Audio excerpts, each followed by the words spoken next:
Oi pessoal, eu sou a Mayara e esse provavelmente é o vídeo mais pessoal desse canal. Antes de começar a falar sobre o que eu vim falar hoje, eu queria pedir desculpa caso a iluminação esteja ruim, porque eu resolvi usar luz natural em vez de uma outra luz que eu geralmente uso.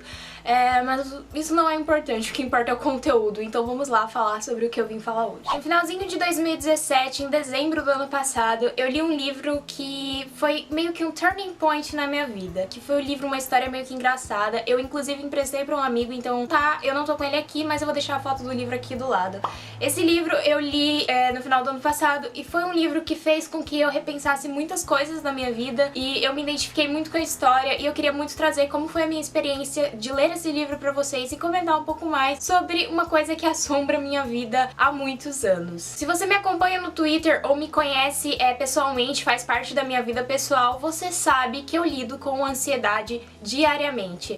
Eu sofro de ansiedade desde muito nova, eu sempre fui uma criança ansiosa, mas em 2015, quando eu tinha 14 anos, eu comecei a apresentar sintomas de ansiedade social, o que significa que estar ao redor de muita gente, eu estar num lugar em que eu me sinta o centro das atenções, por exemplo, numa apresentação de trabalho ou numa palestra, faz com que eu sinta um medo irracional, sabe? Eu chegar na escola é umas situações que eu acho que se você não tem ansiedade, não vai fazer sentido pra você. Mas, por exemplo, quando eu tô chegando na escola e eu sei que eu tenho que passar pelo pátio, que tem pessoas que eu convivo há anos, tipo, desde o meu começo da escola eu convivo com essas pessoas e mesmo assim o meu coração começa a acelerar desde o momento que eu desço no ônibus, meu coração tá acelerado. Eu uso a música pra tentar lidar melhor com isso. Eu não consigo, sabe, tipo, tirar essa coisa do meu coração. Ele começa a acelerar demais, eu começo a ficar nervosa e por isso eu tento evitar, às vezes, até passar por esses lugares tem muita gente, eu procuro atalhos pra passar por outros lugares. Por causa disso, né, atrapalha realmente a minha vida. É realmente uma doença que atrapalha a minha vida, sabe? Então eu lido com ansiedade há muito tempo. Eu já passei por crises horríveis de ansiedade, já teve situação, e são situações simples. Eu vou dar o exemplo de uma das minhas piores crises de ansiedade, que foi quando o meu professor de história criou um novo método lá, que ele ia falar assim, ele ia chamar um número aleatório pra responder uma pergunta. E a ansiedade desse número ser chamado e esse número ser eu, mesmo que eu saiba a resposta, gente, história é minha matéria preferida, mas mesmo que eu saiba a resposta, isso me deu uma crise muito grande. Eu chorei e eu fiquei suando frio durante a aula e foi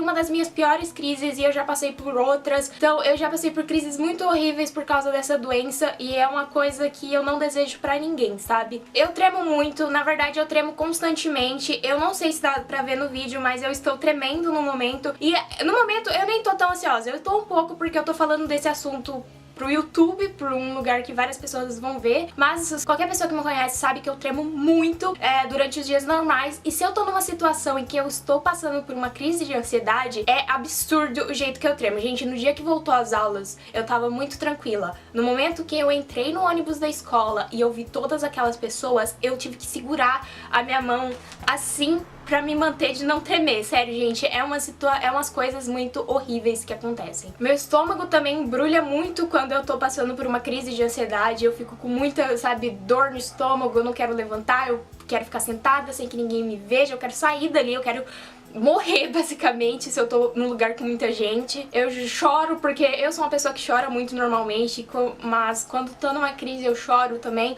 Essa doença é uma coisa muito horrível. Ao passar dos anos, é óbvio que eu descobri algumas maneiras de lidar com a ansiedade, coisas que me acalmam, tipo, beber água me acalma, que é uma coisa bem óbvia, mas, tipo, saber disso me ajudou. Música me acalma muito. Estar perto de pessoas que eu confio me acalma muito. Por exemplo, eu tô apresentando um trabalho, se eu tenho pelo menos uma amiga ali, eu já me sinto um pouco mais calma diante dessa situação. Porém, foi até o ano passado em que eu li o livro do Ned Vizzini, Uma História Meio Que Engraçada, que eu consegui ter um olhar mais positivo sobre a minha vida com essa doença. Uma História Meio Que Engraçada conta a história do Craig, que depois de passar um ano se matando de estudar pra passar numa escola assim incrível, ele finalmente passa, mas parece que a vida dele não tem mais propósito. Ele passou esse ano focado nisso, sem fazer mais nada, só estudando, e esse era tipo a meta dele, ele consegue essa meta, e parece que a vida dele não faz mais sentido depois depois disso, não tem motivo pra ele viver depois disso, ele não consegue achar nada em que ele seja feliz fazendo, sabe? Ele entra, tipo, num estado de torpor, assim, e aí ele entra em depressão. Até que o personagem considera suicídio, ele considera isso, ele não sabe como acabar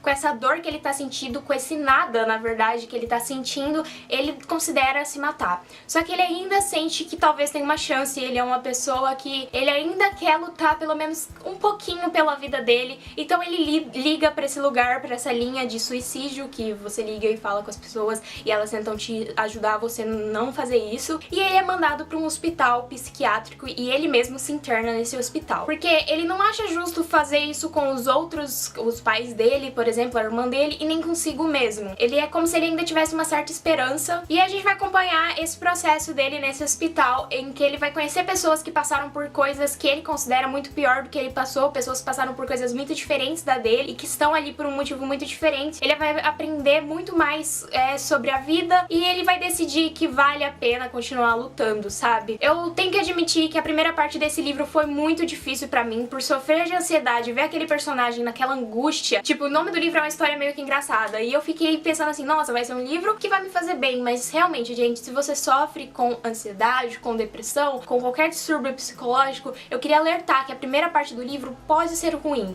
pra você, porque eu tive crises enquanto li o livro por causa da primeira parte do livro, porque ele tá num momento muito ruim da depressão dele, e o autor, ele tinha depressão, então ele descreve esse momento da vida dele de uma maneira muito real, sabe? Eu me identifiquei muito com o que ele fala. Eu acho que isso é uma frase de um filme que chama History Boys, que quando você lê algo, que é como se alguém totalmente diferente, não é você descreve o que você sente, é uma coisa muito poderosa, sabe? Ao mesmo tempo que é doloroso, é meio libertador, é meio como se você não se sente totalmente sozinho mais. E isso é uma das minhas coisas favoritas na literatura, é essa coisa de se identificar com o personagem. Geralmente, meus livros favoritos são todos assim. E, gente, me desculpa porque eu acho que a iluminação ficou uma bosta porque tá nublado e eu decidi gravar sem a luz, mas esse não é o tema importante do vídeo, vamos voltar para aqui. E essa primeira parte é muito difícil, mas vale a pena, porque aí você chega na segunda parte do livro, que é quando ele se interna nesse hospital. E é um negócio, gente, de outro mundo, sabe? Ver esse personagem, ver ele construindo essa visão mais otimista da vida, é um negócio muito incrível e muito, sabe, que faz você querer que isso aconteça na sua vida, que fez com que eu queresse ter uma visão mais positiva da minha vida nesse ano e da minha vida com essa doença que é a ansiedade. Sério, gente, eu sou uma das pessoas mais pessimistas que você pode conhecer no mundo. Sempre que tem uma situação, eu sou a primeira a apontar o que pode dar errado. Mas esse ano eu tentei mudar isso e foi uma influência muito grande de uma história meio que engraçada, porque ter essa visão só vai fazer com que eu me sinta pior, sabe? É óbvio que eu ainda tenho os meus dias ruins. Ontem mesmo foi um dia que eu não consegui fazer absolutamente nada do que eu tinha planejado, porque eu estava muito ansiosa, então eu não conseguia parar pra fazer algo que eu queria. Eu ficava o tempo todo fazendo coisas inúteis, tipo ficar ficar mexendo na internet, mas sem realmente mexer alguma coisa, sem ver um filme, sem ver nada. Só, tipo, vagando pela internet, porque eu não conseguia me concentrar e fazer o que eu queria, porque eu tava ansiosa, sabe? Então eu tenho os meus dias ruins, ainda é uma coisa que piora muito minha vida, mas sempre eu tento ver o lado bom das coisas, eu tento me dar meu tempo. Se eu tô numa crise, eu não vou me forçar a estudar, por exemplo, porque eu sei que não vai adiantar e só vai piorar o meu estado mental. Então eu acho que isso que você tem que aprender principalmente, que é que saber os seus limites, sabe? É óbvio que eu tenho um carinho muito grande por esse livro, porque ele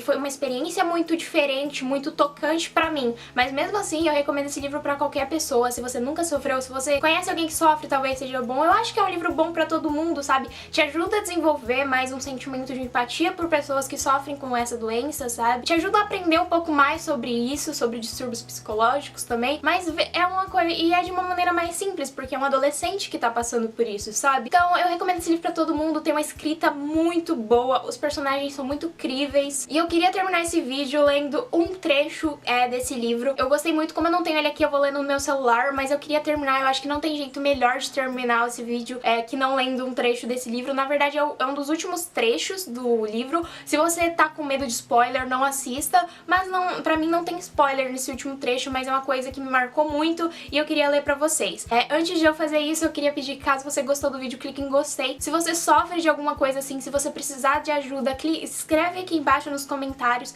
O meu e-mail fica sempre aqui embaixo pra parcerias, mas se alguém precisar algum dia conversar, gente, geralmente eu não tenho muito tempo, mas eu posso tentar ao máximo dar o meu tempo te ajudar. E se inscreve no canal caso você não esteja inscrito, assista os 2 últimos vídeos aqui do lado, caso você não tenha visto ainda. E agora eu vou terminar o vídeo lendo esse trecho. Sou um homem livre. Bom, sou menor de idade. Mas uma quarta parte da sua vida você passa como menor de idade. E também pode fazer o melhor possível dessa fase. Bom, sou um menor de idade livre. Eu não me curei de nada, mas alguma coisa sísmica está acontecendo dentro de mim. Sinto como se meu corpo tivesse sido embrulhado e jogado em cima da minha coluna vertebral. Sinto o mesmo coração que batia na madrugada daquele sábado e me disse que eu não queria morrer. Meu Deus, por que será que eu estava tentando me matar? É uma coisa imensa essa mudança, tão grande quanto eu havia imaginado. Meu cérebro não quer pensar mais, de repente, quer fazer, ter prazer, pegar esses verbos todos e ter prazer com eles. Eles são seus, Craig. Você os merece porque você os escolheu. Você podia ter deixado todos eles pra trás, mas escolheu ficar aqui. Então agora, viva de verdade, Craig. Viva!